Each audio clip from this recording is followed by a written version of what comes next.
¿Qué tal? Bienvenidos a este encuentro virtual de la Escuela Virtual de Conectas, nuestra cuarta Escuela Virtual de Conectas, un espacio para contribuir a la formación de los periodistas en América Latina en busca de tener más y mejores historias en nuestra región. Agradecemos a quienes se inscribieron a este espacio y se suman a esta iniciativa que busca justo eso, ayudar a eliminar dudas, a construir juntos caminos para tener una mejor calidad en el periodismo en América Latina. Durante el proceso de inscripción de esta cuarta escuela virtual de Conectas, se sumaron varios periodistas con inquietudes y agradecemos la generosidad y el apoyo del editor Ricardo Baquerano, uno de los periodistas más destacados de Centroamérica, con una larga trayectoria en medios como El Faro y en El Salvador. Ahora, actualmente, es uno de los editores asociados en Revista Factum, a quien le agradecemos la amabilidad de darnos oportunidad de que en su espacio en El Salvador pueda ser sede de este encuentro virtual. Y bueno, también Ricardo Baquerano, periodista y editor con esta larga trayectoria en Centroamérica, es uno de los editores que también forma parte del equipo editorial de Conectas y ayuda a que los periodistas tengan historias de calidad y puedan encontrar focos que generen impacto y sobre todo permitan consolidar historias de calidad en América Latina. Gracias, saludamos a Ricardo Baquerano y a todos los que se están sumando a este encuentro virtual. Buenas tardes, Ricardo. Buenas tardes. Hola, Priscila. Muchas gracias por esta presentación tan buena. Quiero agradecer también yo a Revista Factum por el espacio que me ha dado. Me están hospedando hoy muy generosamente para esta actividad.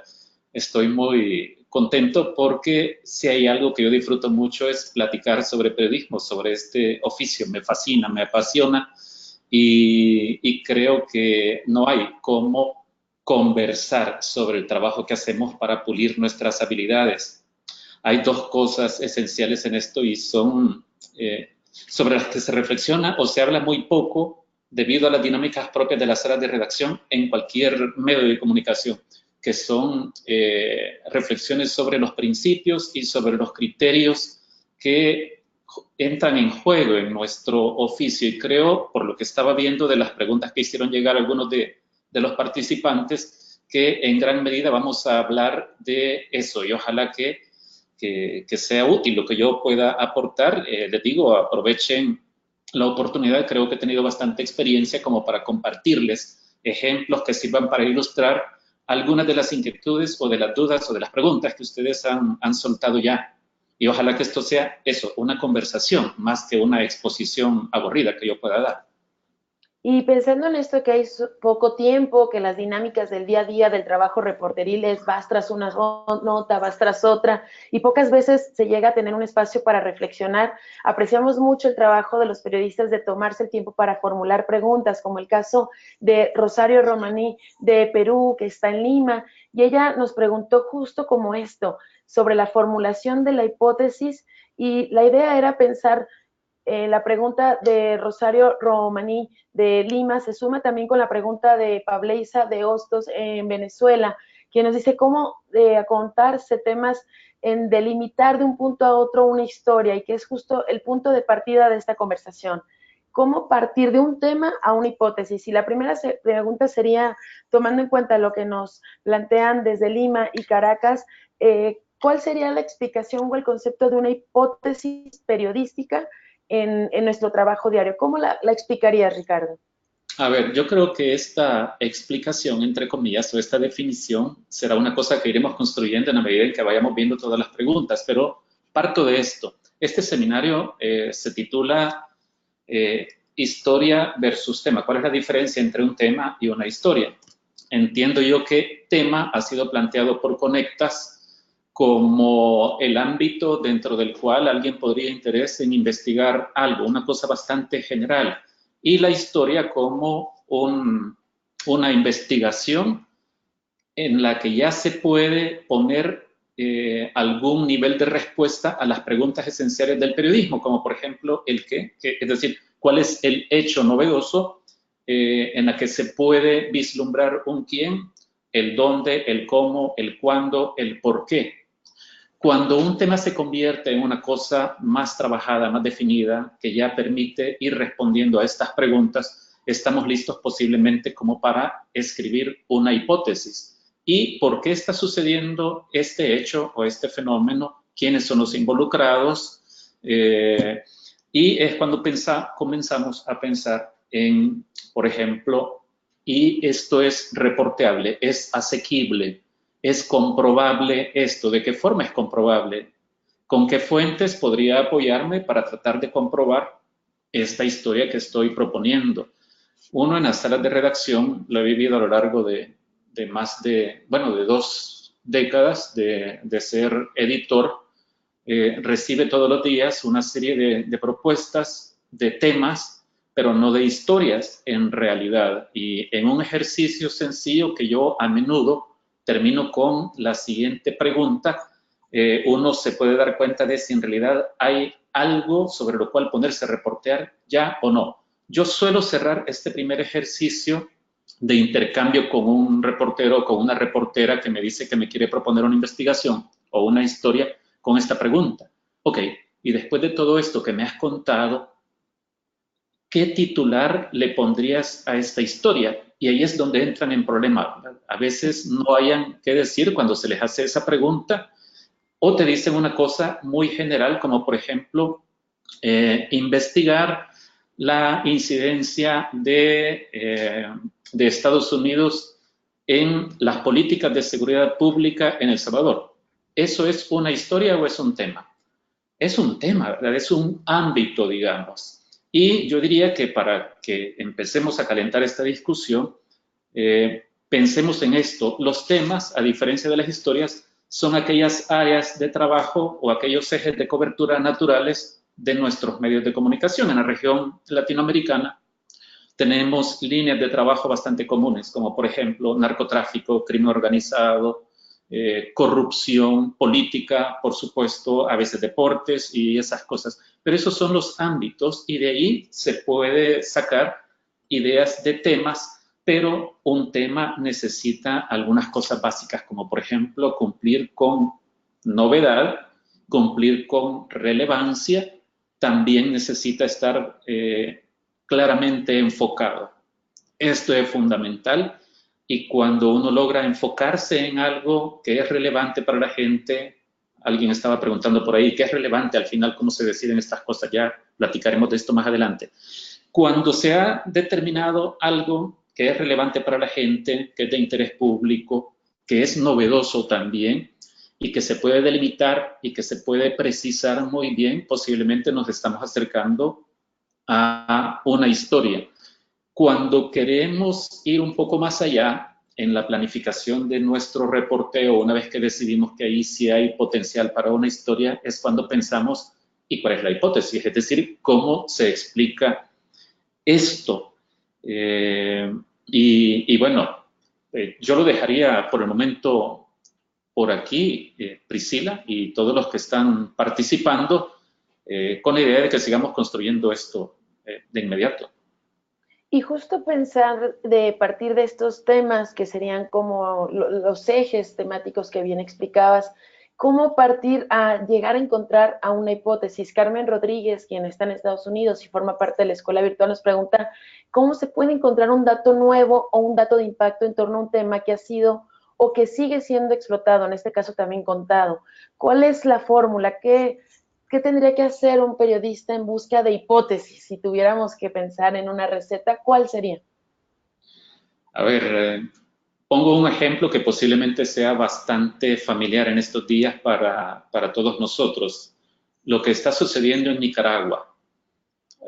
Poco a poco nos fuimos enterando de que en Nicaragua estaba ocurriendo un fenómeno social y político importante que se ha manifestado en que la gente se ha volcado a las calles a protestar contra algunas decisiones del gobierno y el gobierno ha respondido como no había respondido en 11 años, con mucha dureza, con mucha violencia, ha activado a grupos de apoyo paramilitares y uno pensaría que estamos sobreinformados sobre el tema de la violencia en Nicaragua, pero ¿alguien se ha puesto a pensar, cuando digo alguien me pregunto, algún periodista se ha puesto a pensar en el origen de las protestas? Es decir, Durante mucho tiempo, un bastión fundamental del gobierno de Daniel Ortega fueron los estudiantes de algunas universidades. Estos estudiantes son algunos de los principales artífices de las protestas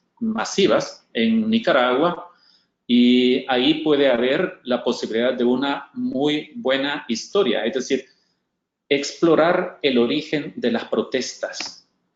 ¿Qué ocurrió como para que estas personas que habían sido un bastión importante en defensa del gobierno de Daniel Ortega a lo largo de años, de repente se volvieran o le dieran la espalda al gobierno y ahora sean de los más activos militantes que están reclamando la salida del presidente de Nicaragua? Se trata bueno, esto no es nuevo, por supuesto. De hecho, Kapuscinski lo dijo en un libro muy básico de periodismo, ¿verdad?, sobre los sentidos del periodista. Se trata de efectivamente hacer que nuestros ojos, que nuestros oídos estén despiertos, utilizarlos adecuadamente. Posiblemente muchos periodistas, por las dinámicas de sus salas de redacción, sientan que no les queda suficiente tiempo para estarse informando en otros medios, en la competencia, o para estar visitando y tomarse un café o ir al bar un día y tomarse una cerveza con una fuente importante. Pero ahí es donde uno puede encontrar los detonantes como para decir, hoy ya no es que tenga una inquietud sobre lo que está ocurriendo en determinado ministerio o en el gobierno o en el parlamento, sino que ahora tengo la posibilidad de una historia clara. Esos detonantes puede que los encontremos ahí. Los periodistas solemos ser muy haraganes para leer algunos tipos de documentos, los que tienen muchos números, por ejemplo, porque los periodistas no somos, que se diga, los más amigos de los números, pero estos documentos que tienen números a veces dicen muchas cosas, pero no son nada elocuentes para los periodistas, porque a los periodistas los números con demasiada frecuencia no nos dicen nada. Los números nos están gritando algo, pero nosotros no podemos captarlo, no podemos decodificar eso. Pero para eso existen los expertos, ¿verdad? ¿Cuántas veces nos tomamos el tiempo, no para publicar una entrevista con una fuente importante del área de la economía, por ejemplo, del Banco Central de nuestro país, sino simplemente para platicar y escucharles sobre qué está sucediendo? Estas entrevistas parten de un compromiso off the record, y es un ejercicio que se hace en realidad muy poco. Leer los periódicos también en papel o en la web también nos da pistas, muchas pistas, sobre temas que podrían ser muy importantes para la gente. Les pongo un ejemplo. El fin de semana hubo aquí un meeting de un político emergente, y llamó mucho la atención, creo que a medio mundo, de que apareció en la tarima desde la cual hizo un discurso rodeado de guardaespaldas con una exhibición muy evidente de armas de fuego, que parecían armas de guerra. Bueno, parecía una cosa como las imágenes que uno tiene de los conflictos en Oriente Medio, por ejemplo. Y hubo un medio, uno de los medios más importantes en El Salvador, que publicó una nota en la que decía: el precandidato o el político tal, Nayib Bukele se llama, violó el reglamento a la ley de armas, y es, a mi juicio, una salida en falso muy terrible, porque de ese meeting nosotros podríamos tener como una pista sobre la utilización correcta o no de las armas de fuego, esa exhibición que está prohibida para personas particulares, salvo excepciones. Pero esta nota es muy pobre en reporteo, y a mi juicio quemaron la posibilidad de hacer una investigación interesante sobre un político que está o que ha crecido como la espuma de la leche hirviendo en los últimos años. Pero digo, mirar en nuestro entorno, platicar con las personas adecuadas, tomarnos el tiempo para hacer ese ejercicio es fundamental. Uno, para encontrar temas y dos, para encontrar los detonantes de esos temas que los conviertan en posibles historias. Y pensando que de esta parte de lo general a lo particular hasta encontrar esos detonantes o pistas, esta pregunta de Carlos Gutiérrez Bracho, periodista que está en México y forma parte también de la Escuela Virtual, nos pregunta, ¿cuáles son los criterios para elegir una hipótesis cuando se tienen varios posibles caminos en la investigación? ¿Cuál sería ahí la respuesta desde la experiencia como editor en este tema? A ver, yo creo que lo que hay que apostarle es a esto, a la identificación de los, vamos a ver, de los hallazgos más valiosos. Cuando digo hallazgos más valiosos, estoy pensando en, vamos a ver, si es un tema que tiene que ver con corrupción, por ejemplo, o una historia, una posible historia que tiene que ver con corrupción, este hecho de corrupción podría ser un asunto que digamos que se pueda cuestionar nada más moralmente, o podría ser un asunto que implique una falta administrativa, en cuyo caso puede haber consecuencias de tipo pecuniario para las personas involucradas, para el funcionario involucrado, una multa, por ejemplo, o que devuelvan algún dinero, algún activo, o puede haber la posibilidad de delitos también y que ya supongan una persecución penal y la cárcel como castigo. Cuando estamos elaborando o tratando de elaborar nuestras hipótesis, debemos pensar en ordenar la información que tenemos en este prerreporteo que hemos hecho en ese sentido, ¿verdad? Y tratar de apostarle al máximo nivel, es decir, cuando lo que algunos llaman olfato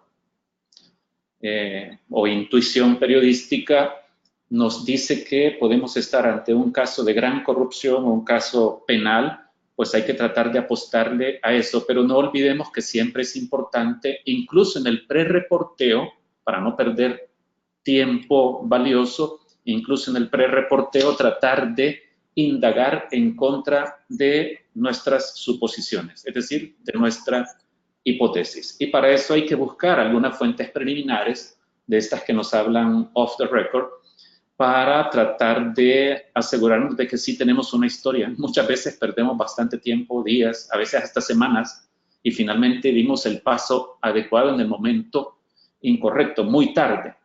Y viene alguien y nos muestra un documento y entonces decimos no tenemos historia. Y nos estamos dando cuenta después de días o de semanas de esfuerzo de reporteo. Y justo hablas de prerreporteo y muchas veces en las redacciones cuando estamos con el día a día estamos acostumbrados a presentar ideas, temas, algunas pegan, otras no. ¿Cómo construir ese día a día haciendo como un proceso de prerreportear antes de vender la idea al editor?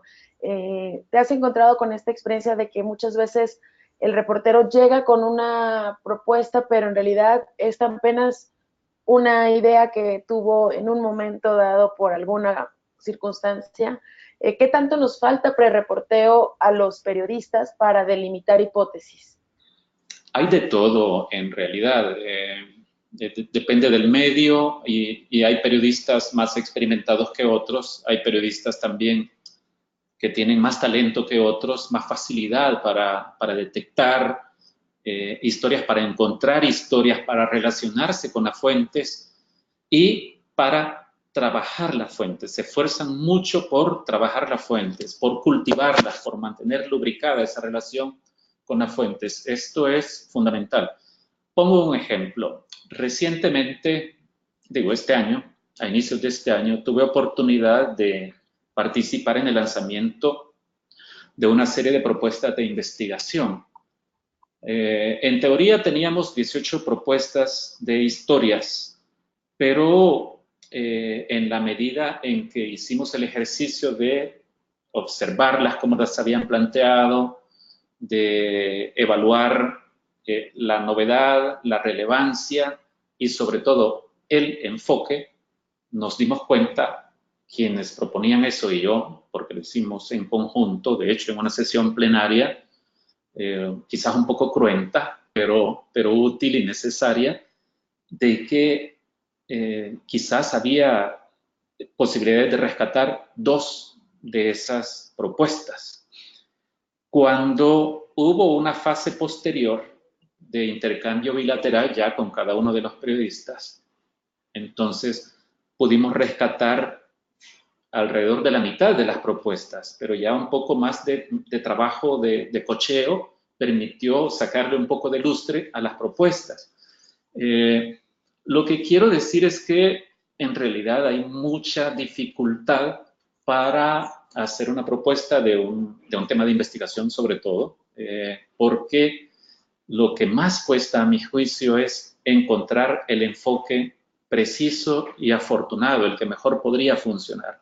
Esto suele ser muy difícil. Y yo estuve casi 10 años en el Faro, y aunque el Faro es un medio reconocido por la profundidad de su trabajo, por la rigurosidad de su trabajo y por el talento de sus periodistas, no crean que fue un trabajo exento de este tipo de experiencias. Por el contrario, era una experiencia semanal de tener que decirle a alguien, yo creo que lo que estás planteando no es comprable, es muy parecido a esto que ya se publicó en tal ocasión o esto que ya publicó tal medio, no ofrece novedad. No, pero es que lo nuevo es tal cosa. Ah, bueno, pero no me lo había dicho. Entonces, si eso lo tenés en tus manos, entonces, ¿por qué no me dijiste que eso es lo que tenía? En el caso de este lanzamiento de estas investigaciones, el principal problema quizás era la definición del enfoque y que no se habían planteado bien las propuestas. Yo les dije, recuerdo muy bien esto, se dan cuenta de la importancia de hacer un buen planteamiento de sus propuestas, porque si van a tener la posibilidad de ofrecer este material a un editor, muy posiblemente este editor o esta editora les diga, me estás haciendo perder tiempo. No entiendo cuál es la investigación que estás proponiendo, cuál es el tema, cuál es el enfoque, cuál es lo novedoso o cuál es lo relevante. Eso es muy importante. Pero entonces, para lograr eso hay que tener primero mucha claridad sobre lo que estamos pensando hacer. Hay que trabajar mucho en eso. No se trabaja suficiente en eso. Esa es mi experiencia. Y lo digo, incluso con periodistas que son muy, muy respetados, que tienen mucho prestigio, no solo en El Salvador, sino a nivel regional, como los del Faro. Y justo en este tema de sacar tiempo, de tener una actitud también flexible para escuchar a los editores cuando ven que estamos perdidos en lo que proponemos, Bruno Mazoco de Brasil, a quien agradecemos que está conectado en este encuentro virtual, tiene la pregunta de cómo hacer reportajes, investigación, y que generalmente son laboriosos. Pregunta él, ¿de dónde? La pregunta es puntualmente, ¿cómo elaborarlos si requieren bastante tiempo? Esa es una de las preguntas. Y una segunda pregunta de Indira Suero desde República Dominicana, a quien saludamos y nos da gusto que esté sumada a este encuentro. Al momento de plantear una hipótesis, ¿cómo evitar que se vea académica y no tan periodística? ¿Qué te parece si arrancamos con la de Bruno respecto al tema del tiempo para investigar y continuamos sobre esta duda de Indira sobre que no se vea tan académica y que sí sea periodística? Sí, a ver, desgraciadamente creo que hay muy poco trabajo de edición o las personas que tienen el oficio de editores, particularmente en nuestra región latinoamericana, en realidad no asumen la tarea de editores. A lo que me refiero es a que el trabajo de editar periodismo requiere un acompañamiento desde el inicio, desde el lanzamiento de las propuestas. Y eso se hace muy poco. Y como muchos editores o muchas editoras en realidad son más administradores de volúmenes de texto y de llenadores de espacio y de correctores de ortografía, de dedazos, no hay conciencia sobre la importancia del tiempo. Pero aquí viene la contraparte. La gente que anda trabajando en la calle, los periodistas que andan reporteando, tienen la obligación, a mi juicio, la obligación profesional de incomodar, de molestar, de fastidiar a un editor Aragán, porque el trabajo en realidad es a cuatro manos. Recuerden, bueno, esta es mi concepción, ¿verdad? Un editor no es una persona que solo recibe de vez en cuando alguna información, sino que debería ser una especie de coautor de las piezas periodísticas. Esa es mi concepción y estoy convencido de que eso es lo mejor. Hay muchos editores que en realidad por comodidad se hacen los desentendidos y cuando les presentan una pieza que no tiene ni pies ni cabeza, que no se entiende, que está mal enfocada, que no ofrece novedad o relevancia para la gente, asumen sorpresa y dicen, pero ¿y esto qué es? Pero no me había dicho esto. Bueno, culpa tuya, porque se supone que debes hacer un acompañamiento. Entonces, por un lado, necesitamos editores conscientes. Hay que hablarles y abofetearlos de vez en cuando y decirles, por favor, poneme atención, dame tiempo, retarlos, pero los reporteros y las reporteras tienen la obligación también de hacer ese papel, de fastidiarlos, y están en su pleno derecho. A lo que quiero llegar a que el ejercicio de hacer el tiempo para el tiempo que merecen algunas historias, algunas investigaciones, requiere de esta práctica, ¿verdad? Un editor no es, yo siempre dije en mi trabajo, yo como editor no soy jefe de ustedes, soy más bien un periodista con funciones diferentes. Yo soy tu primer lector, soy tu abogado del diablo.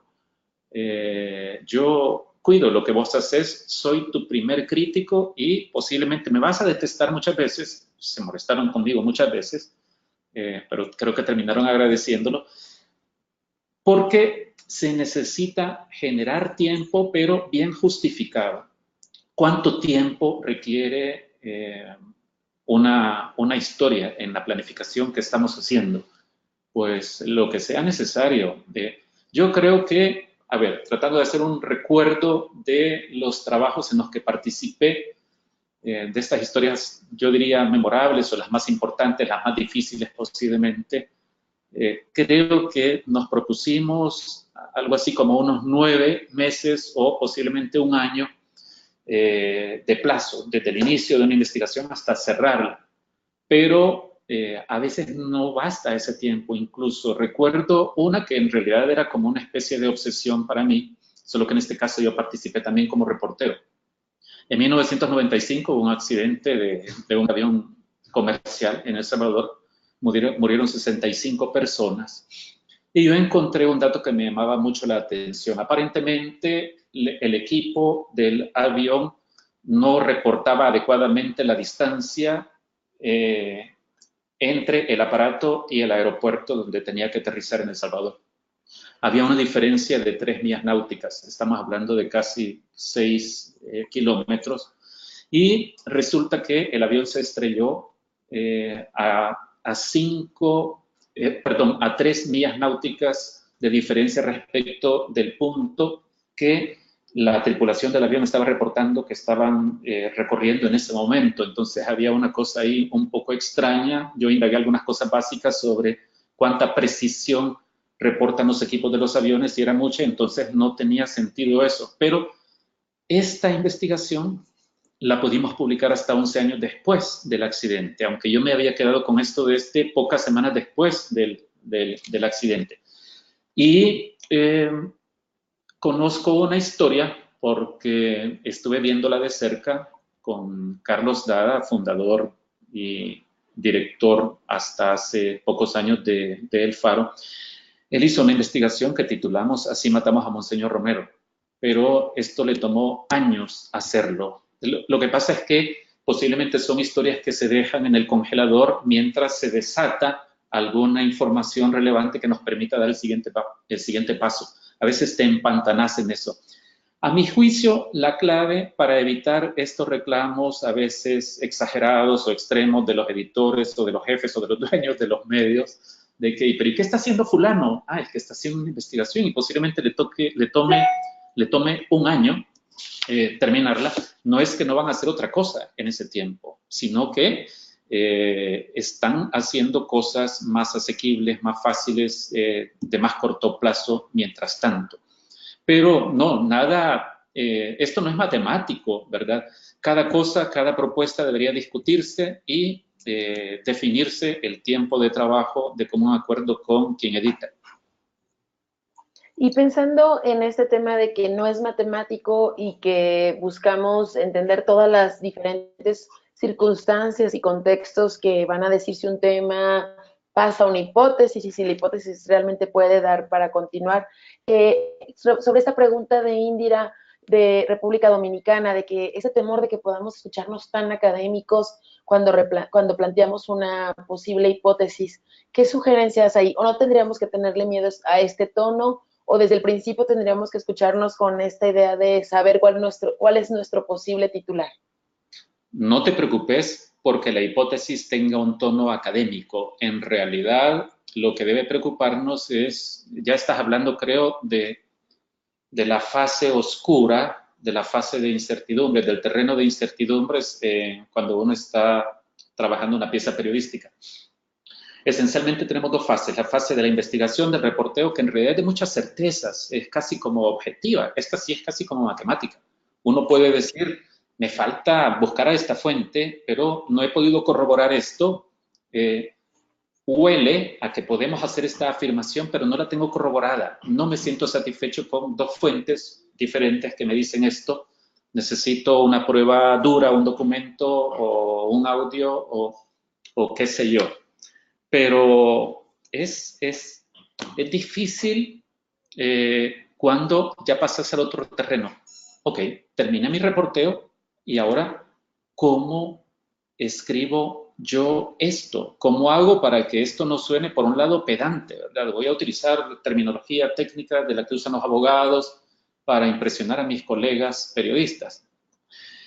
Todos conocemos, creo, a alguien que sucumbe a esas tentaciones y lo sencillo, lo simple, lo coloquial, el cómo habla la gente son como buenas guías, cómo entiende la gente. Una sugerencia, hay un libro, no recuerdo cómo se llama, pero es de Alex Grigelmo, en el que Alex Grigelmo, este periodista español que dirigió la agencia EFE mucho tiempo, habla de términos fríos y términos calientes. A lo que se refería es a esto. Voy a hacer alusión a algo que se mira todos los días en periódicos en El Salvador. En lugar de llamarle bus a este vehículo automotor en el que se suben bastantes personas, pagan un pasaje, lo conduce otra, que es de uso común, pues, en nuestras ciudades, en lugar de llamarle bus, suelen llamarle nuestros colegas en El Salvador unidad del transporte del servicio colectivo de pasajeros, una cosa así, ¿verdad? Esto en realidad no es ni eufemismo para decirle bus a una cosa que se llama bus, toda la gente te va a entender eso. Pero quizás este es un punto que tiene más que ver con cómo diseño la estructura, cómo diseño el tono, el género que voy a escoger también para contar mi historia, si es un reportaje, si es una crónica, y el tono, que es una cosa que decidimos a propósito. Pongo un ejemplo. Hace un poco más de un mes, en revista Factum, se publicó una historia sobre la increíble fuga de un policía borracho que se le escapó a sus compañeros de policía élite después de que había disparado contra una compañera de ellos. Esta historia la decidimos narrarla con unas salpicaduras de ironía, porque era casi como una especie de tragicomedia, era un poco de drama, pero los testigos y los involucrados hacían una narración de los hechos que era para decirles, por favor, no nos mientan, nos quieren ver la cara de tontos. Entonces nos preocupamos por salpicar este texto, que es bastante largo, tendrá unas 13.000 palabras posiblemente, por salpicarlo de ironía. Pero esas son cosas que uno decide ya en esa otra etapa. Yo no me preocuparía mucho por si el planteamiento de mi hipótesis puede resultar un poco académico. En todo caso, lo importante es que se entienda esto por parte del editor y de quien está haciendo la propuesta. Yo no me preocuparía mucho por eso. En la otra etapa, sí, no queremos un texto, sí que sea una tesis de derecho, ¿verdad? Para nada. Y en el caso de Carmen Rengifo, que también se conecta desde Caracas, Venezuela, gracias por su pregunta que nos dice, si no cumple con alguna de las tres características que enunciabas al inicio, como la novedad, la relevancia y el enfoque, pregunta ella, ¿no se puede hilar para obtener una historia o un tema? Es decir, sin estas tres características no hay historia. ¿Qué dirías sobre esto, Ricardo? A ver, entonces vuelvo al caso de Nicaragua, porque yo les decía que después de trabajar bilateralmente con los periodistas que me estaban haciendo estas propuestas, perdón, el caso de inicios de año que les mencionaba, encontramos que sí había historias posibles en varias de ellas, pero, a ver, hay otra pregunta por ahí que es muy parecida o que se puede utilizar también para explicar esto, que es si un tema sobreexplotado, como por ejemplo la explotación de la niñez, por decir algo, o los temas de corrupción, por ejemplo, sí, todos los periodistas estamos hablando sobre temas de corrupción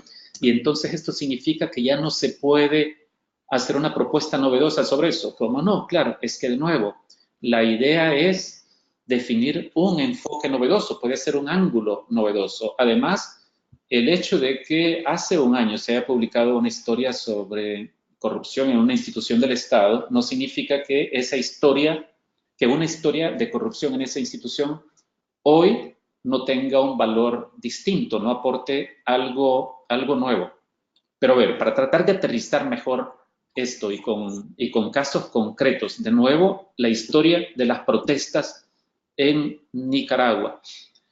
Ahí nosotros encontramos novedad en varias de estas historias. A ver, por ejemplo, aunque en estos días hemos observado atentados muy claros contra medios de comunicación, este no es un fenómeno nuevo en Nicaragua. Y no sé si hay alguien de Nicaragua por acá, pero si alguien de Nicaragua está escuchando, está participando, sabrá a lo que me refiero.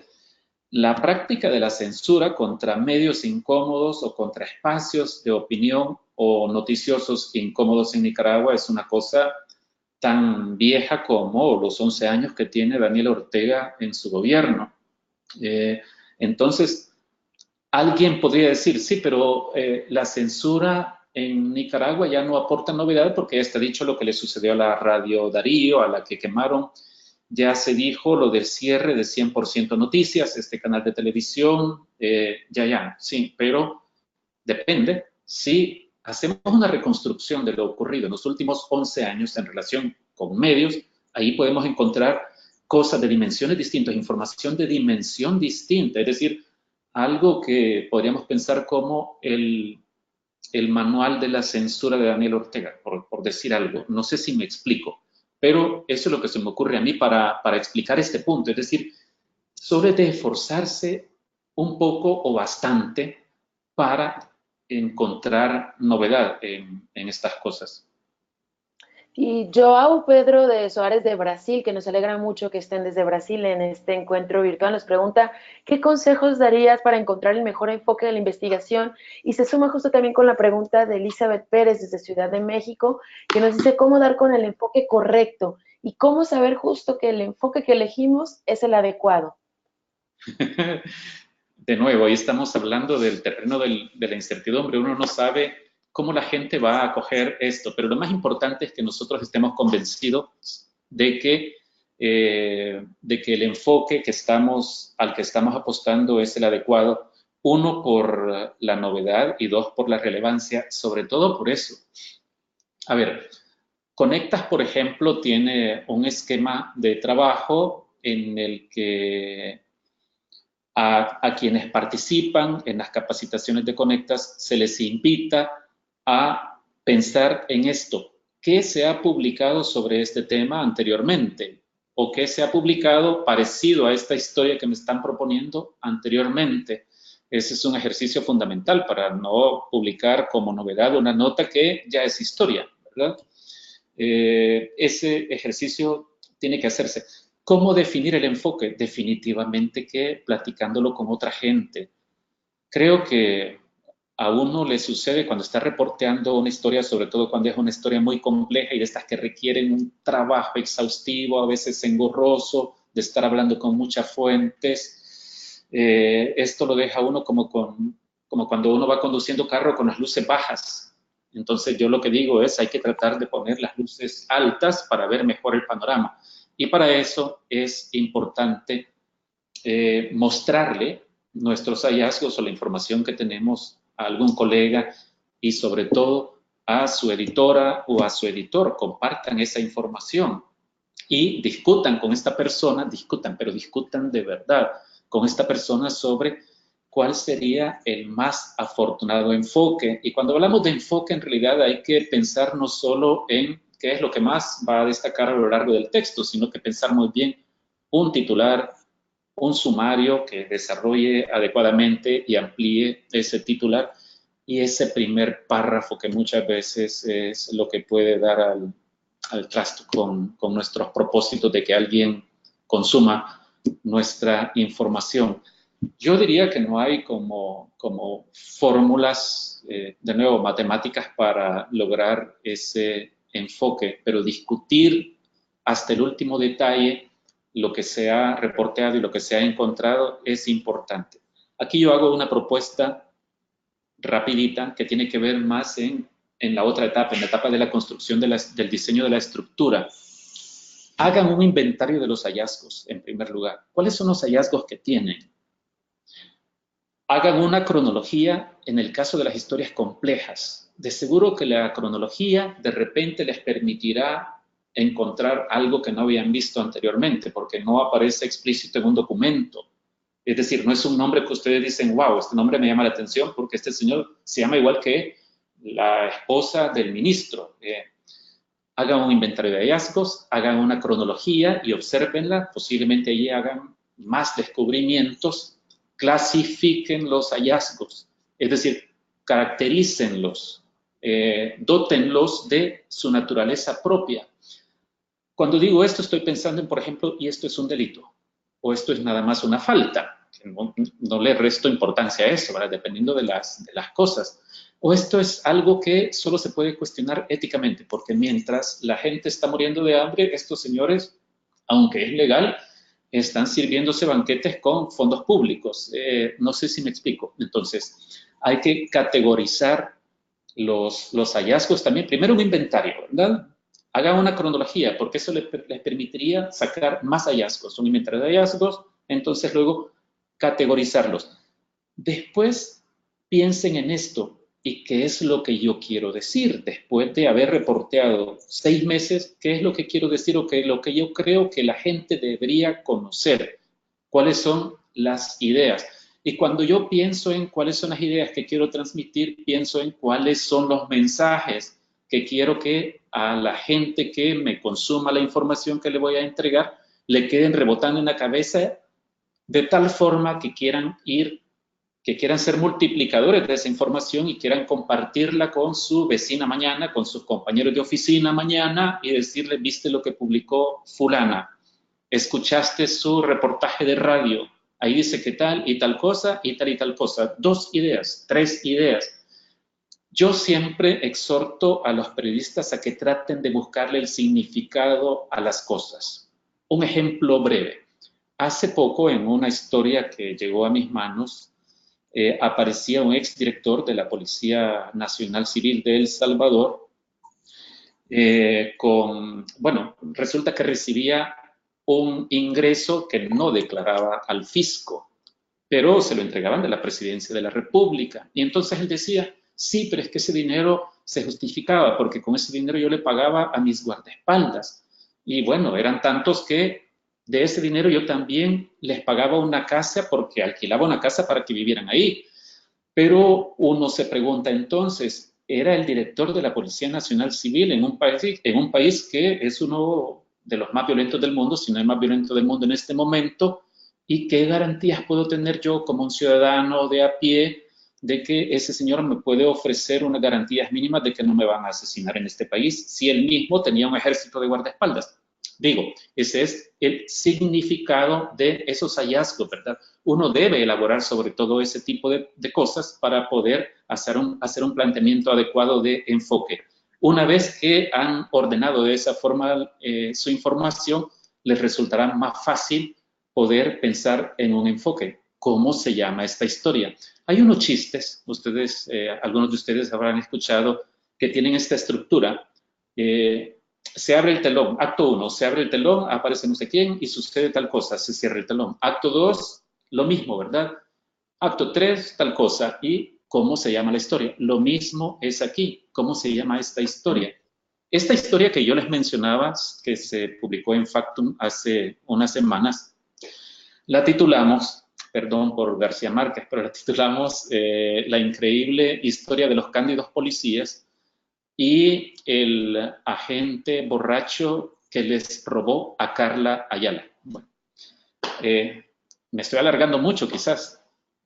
No, nos sirve para compartir estos links, entender también de cómo es el detrás de la cocina, como iniciabas diciendo que pocas veces tenemos tiempo para hablar cómo lo hicimos y nos vamos una historia sobre otra sin tener la posibilidad de hacer una pausa, y agradecemos la posibilidad de que nos puedas contar el detrás de estas historias, que les avisamos a todos los que nos siguen en este encuentro virtual.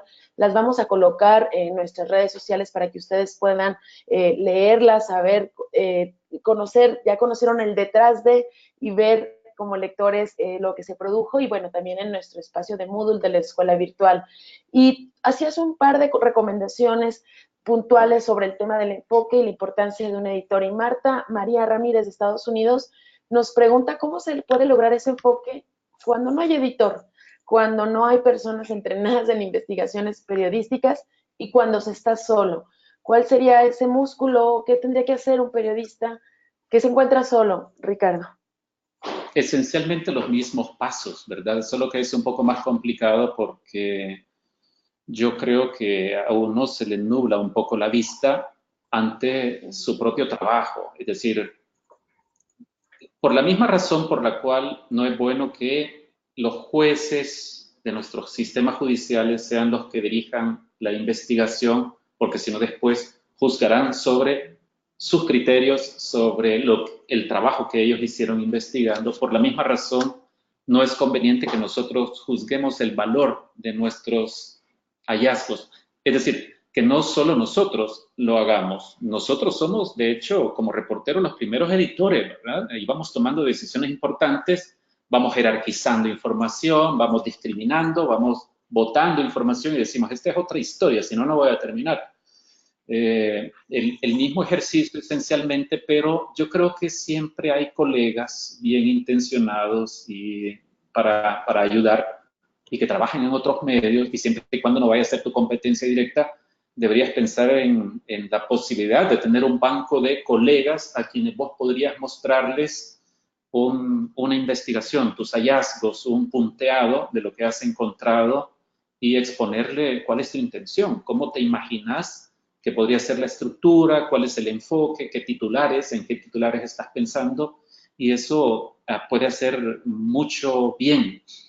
Es lo que se me ocurre y es lo que hacen algunos, pero sí sé de mucha gente que trabaja haciendo periodismo y que tienen la desgracia de que no hay otros ojos a la mano para estar produciendo todos los días están produciendo material, y porque son medios con pocos recursos tal vez, o simplemente porque no tienen un editor de verdad, entonces prácticamente les toca hacer el trabajo solos. Pero yo sugeriría esas mismas tareas que estaba mencionando antes, ¿verdad?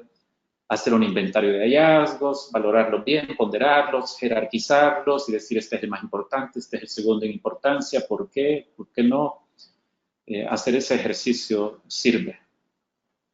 Génesis Carrero de Venezuela, que está en Caracas, nos pregunta que ella quisiera saber si la hipótesis no puede ser comprobada, se debe descartar completamente la investigación o cambiar el enfoque, y se vincula su pregunta justo también, que es una de las dudas de otro de los participantes, ¿qué tan flexible tendría que ser o no una hipótesis en este tema?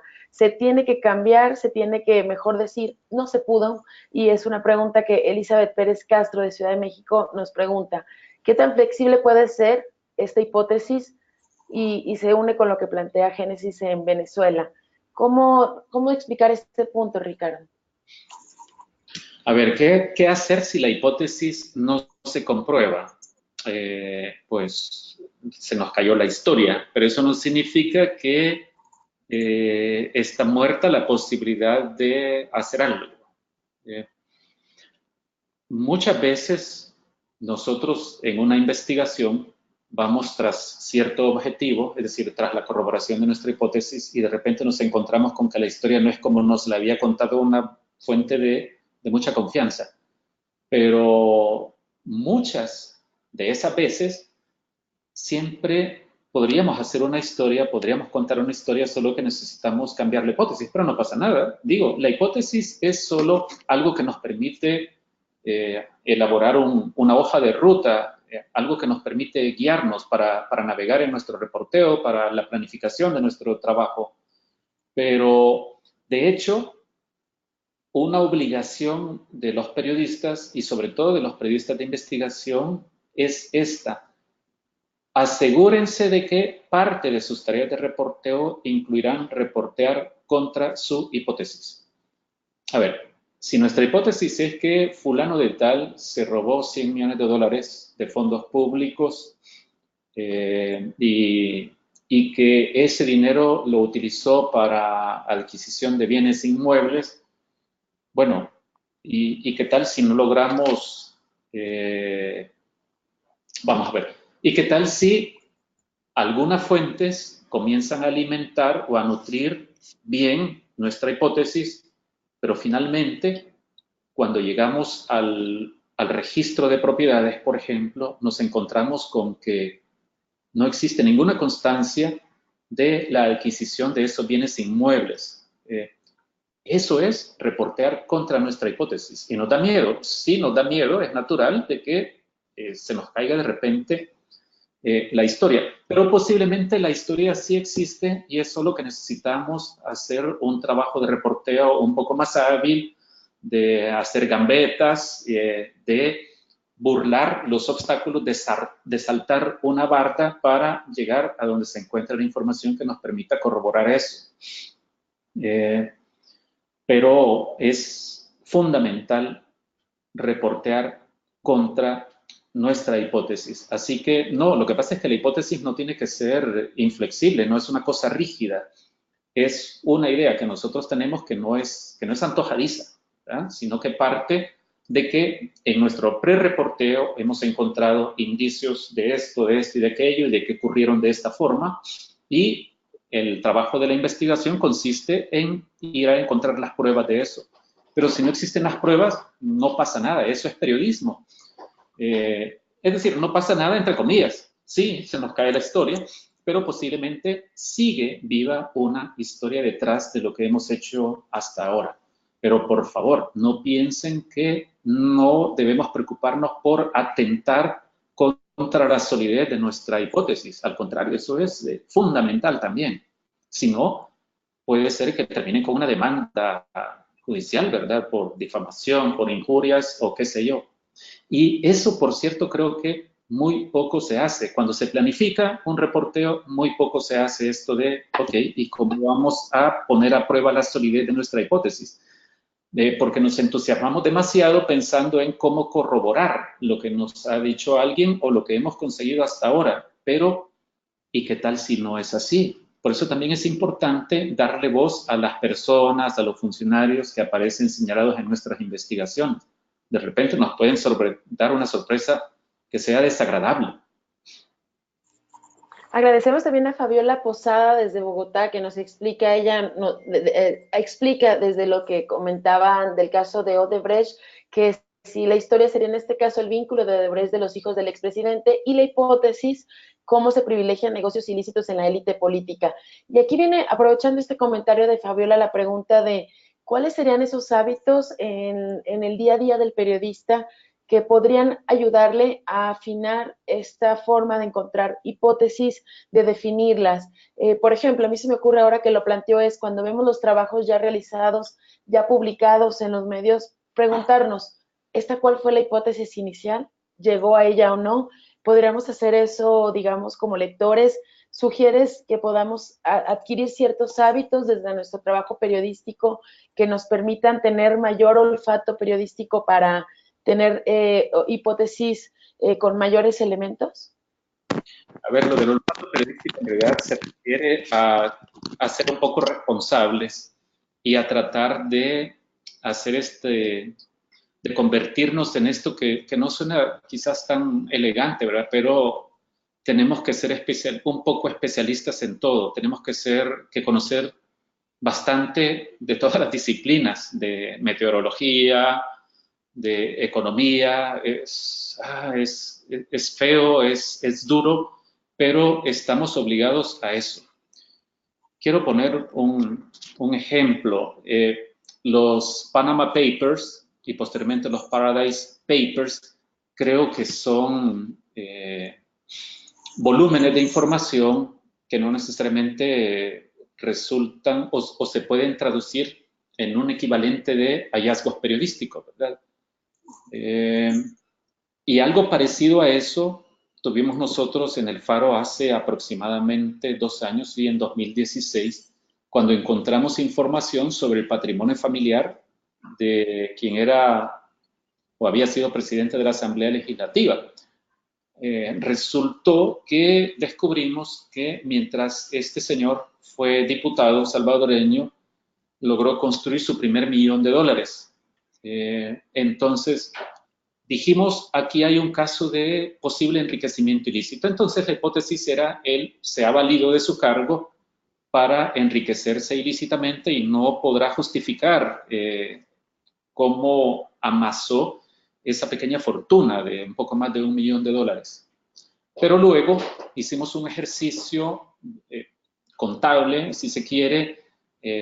Llamamos a alguien que podía ayudarnos a depurar los números, observamos, analizamos las declaraciones patrimoniales de este funcionario y finalmente la información que teníamos era algo como esto.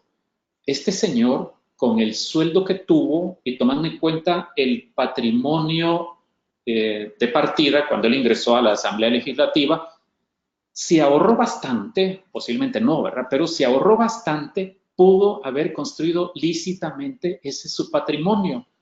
Entonces, lo que valoramos, lo que discutimos en el Faro en esa ocasión fue, si nosotros decimos que Sigfrido Reyes, porque así se llama este señor, es millonario, esto, claro, puede ser sensacional, pero es justo con el funcionario. No se sugiere la idea de que es dinero mal habido, sobre todo cuando no tenemos nosotros información que permita probar que no puede justificar esa plata. Al contrario, estrictamente por aritmética, él pudo haber justificado y dicho, ahorré bastante. Yo tuve una vida muy modesta en estos años en que fui diputado salvadoreño y así logré construir $1.000.000. Lo que quiero decir es que es fundamental hacer este tipo de ejercicios, a veces llamar a un perito en cierta materia, si nosotros somos muy ignorantes en alguna materia, para que nos ayuden a hacer esta depuración. Si no, también podemos ser muy injustos. Yo, de hecho, creo que en el caso de los Panama Papers o de los Paradise Papers, puede haber riesgo de criminalización injusta, creo yo, aunque a mí me parece que es muy bueno que el público tenga acceso a este tipo de información. Otra cosa es que es trabajo periodístico, ¿verdad? Que eso ya requiere una serie de filtros y procesos y decisiones con criterio. Apreciamos que también se conectaron periodistas, por ejemplo, en este caso Marta María Ramírez en el registro de desaparición de Estados Unidos, pero ella está en Cuba. Saludos hasta Cuba y qué gusto saber que ayudamos a despejar tus dudas y consultas en este encuentro virtual en un contexto donde es necesario hacer periodismo y plantearse hipótesis para poderlas comprobar y tener justo este trabajo periodístico que tanto se necesita en nuestra región. Ricardo, preguntarte como a modo de cierre, si tuviéramos que pensar también como periodistas en esta forma de ir sembrando hipótesis, ir pensando en esos temas como en varios niveles, el tema que tienes que sacar ya el domingo porque hay un espacio para ti y urge sacar este tema, un tema que ya tienen reservado, pero ¿cómo hacer en este caso la posibilidad de ir sembrando? Hablabas tú en un principio y mencionabas reunirse con fuentes, leer documentos. ¿Qué otras formas podemos hacer para ir sembrando hipótesis?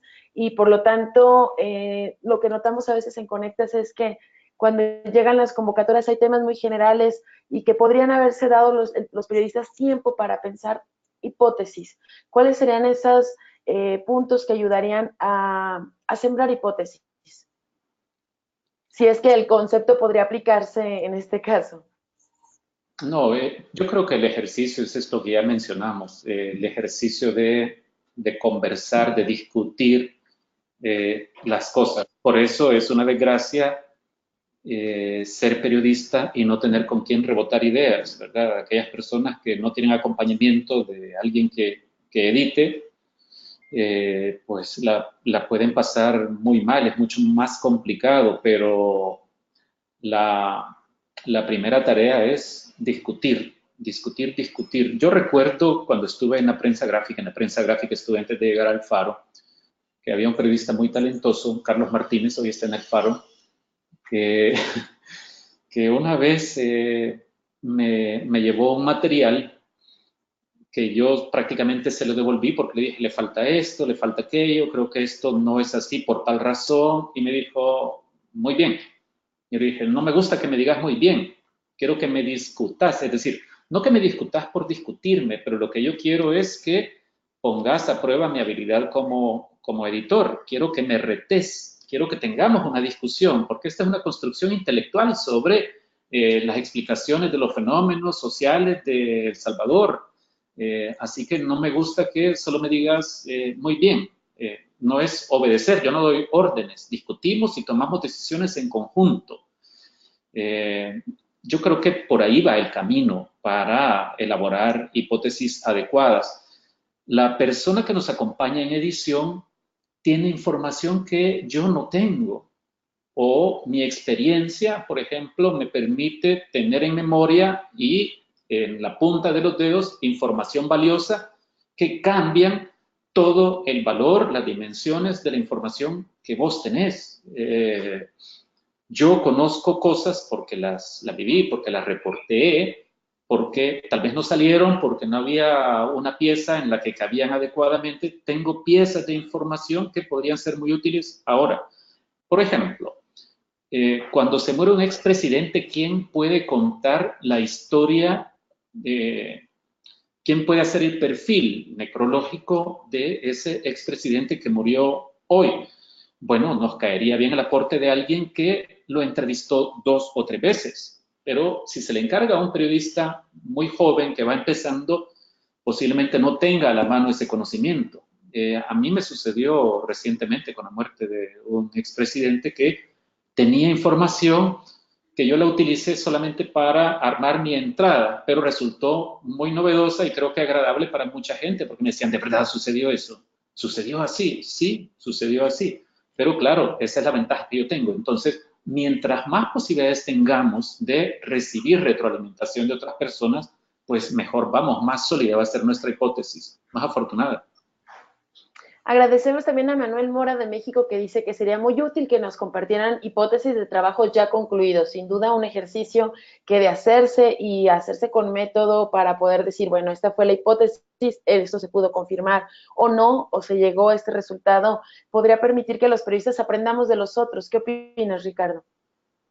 Que sí, y creo que Conectas tiene bastante información de eso. Yo mismo podría eventualmente, lo que pasa es que cuesta a veces hacer tiempo para eso, elaborar algo para eso, pero en una capacitación que di hace poco tenía algo de ese material, es decir, en realidad lo que tenía era esto, los insumos que me habían enviado a mí los autores de esta investigación y todo el proceso que siguió cuando se elaboró la primera nota, el primer texto, la segunda versión, la tercera, cuarta, quinta, sexta, fue una cosa traumática, fueron como 14 o 15 versiones y finalmente la pieza publicada fue una pieza que se publicó en conjunto en El Faro y en el New York Times. Pero bueno, yo creo que Conectas tiene bastante de esa información por el trabajo de acompañamiento que hacen, donde están planteadas las hipótesis, para poner a la par hipótesis versus la pieza publicada. Posiblemente no coincidan y eso puede ser muy interesante. Y pensar que en qué medida tenemos que estar siempre con la hipótesis como en el camino, como a modo de cierre también pensar, la construimos, la consultamos cada cuánto, cuando ya estamos en el reporteo, en nuestra estructura, en terminar nuestro texto, nuestra hipótesis hasta dónde y hasta en qué momento tiene que ser nuestro faro de iluminar. Sí, no, permanentemente. Por eso es que a mí también cuando se está haciendo la planificación de una investigación, me gusta ponerle un nombre a las historias, es decir, un titular de trabajo, porque ese titular refleja nuestra apuesta, que no es más que un desarrollo de la hipótesis o una condensación de la hipótesis, mejor dicho. No, permanentemente, permanentemente hasta el momento en que la hipótesis se te cae y decís, caramba, no era esta la historia, pero tengo otra historia. O posiblemente no tienes una historia y entonces lo mejor es que, o lo bueno de que se te haya caído la historia es que no vas a cometer el error de publicar una cosa que no es cierta, porque entonces sí te puede ir muy mal y te descrédito, ¿verdad? Pero suceden ese tipo de cosas. Así que no, la hipótesis es eso, una guía permanente. Todos los días yo estoy poniendo a prueba mi hipótesis con el reporteo que hago, con esa visita al registro, y en el registro encuentro, no, pero no hay registros de esto, de que haya cambiado de manos esta propiedad. Esto no es de este señor. Ah, pero ¿qué tal si investigo quién es este propietario de ese inmueble? Y luego empiezo a ampliarle el reporteo sobre otras personas vinculadas con este personaje. Me doy cuenta de que es accionista mayoritario de una empresa X. En esa empresa X aparecen otros accionistas. Empiezo a investigarlos y finalmente, después de armar una gran red, encuentro una relación directa porque esta persona es accionista acá y tiene un puesto directivo en esta empresa en la que el presidente o el dueño de la empresa es esta persona que es dueña de este inmueble, pero esta persona es accionista en esta otra empresa en la que el ministro tal también es accionista. Encontraste un vínculo. De eso se trata. Pues agradecemos a Ricardo Baquerano por su generosidad, el Ya me tiempo están y el escuchando. espacio. Y a todos los participantes de la escuela virtual, tenemos participantes de México, de Perú, de Venezuela, de Colombia, de El Salvador, de Bolivia, de Brasil, de Cuba, de Ecuador, de Costa Rica. Gracias a Iván González que se conectó también desde México, a Carlos Gutiérrez Bracho que desde México también se conectó, a Indira desde República Dominicana. Realmente estamos muy contentos de esta reciprocidad e interés que hay por mejorar el trabajo periodístico en la región y pensar con una pregunta que no va a ser tan cerrar con este punto de qué actitudes debe tener un periodista ante su hipótesis y ante porque esta parte parece, hablas mucho de el discutir, el conversar, el saber que puede cambiar, porque es importante que nuestras actitudes también ayudan a la construcción de nuestro trabajo, algo de lo que poco se habla. Hablamos a veces mucho desde la parte de contenido, desde la parte de información, pero me parece que sería muy útil porque a veces encontramos colegas que no les gusta la discusión, que se sienten atacados personalmente cuando una hipótesis no da. ¿Cuáles serían esas actitudes que deberíamos cultivar pensando también en una perspectiva amplia de la formación de un periodista, no solo en la capacidad profesional, sino en la capacidad humana? ¿Qué recomendaciones darías, Ricardo, para cerrar con esto y dejar también el tema ahí para pensarlo, para analizarlo? Evidentemente la tenacidad. Un periodista que se da por vencido a la primera no va a llegar muy lejos. Pero el periodista también, o la periodista debe tener un espíritu muy crítico hacia sí mismo. Debe dejar de adularse tanto, debe dejar de tomarse demasiado a pecho su capacidad y asumir que puede cometer errores, que puede estar equivocada esta persona. Y sobre todo debe ser muy responsable. Nosotros podemos dinamitar el bienestar o el nombre, el prestigio de una persona, de una institución, irresponsablemente, injustificadamente, injustamente. Recuerdo las palabras de un periodista colombiano, Javier Darío Restrepo, quien hace años ya decía: un periodista no solo es responsable por lo que publica, sino que el periodista debe pensar que es responsable también por las consecuencias de lo que publica. Es decir, no se limita a que si cometo un error, pues bajo la nota, sino que debe pensar que es responsable, solidario o qué sé yo, de las consecuencias de lo que publica también. Es decir, es una cosa grave, hay daños que son irreparables. Y siempre debemos pensar en esto. ¿Cómo me gustaría a mí que me trataran? Es decir, ponerte en los zapatos del otro.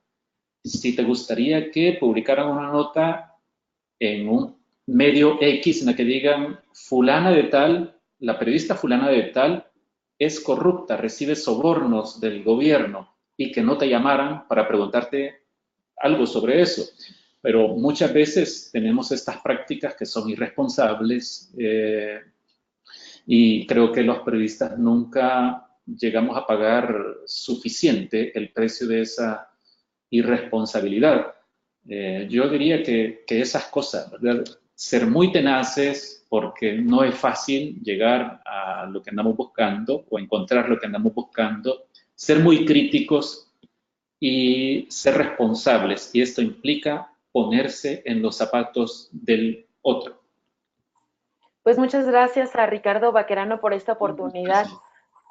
Un gusto poder tener esos espacios de conversación, abrirlos, propiciarlos y cultivarlos en Conectas.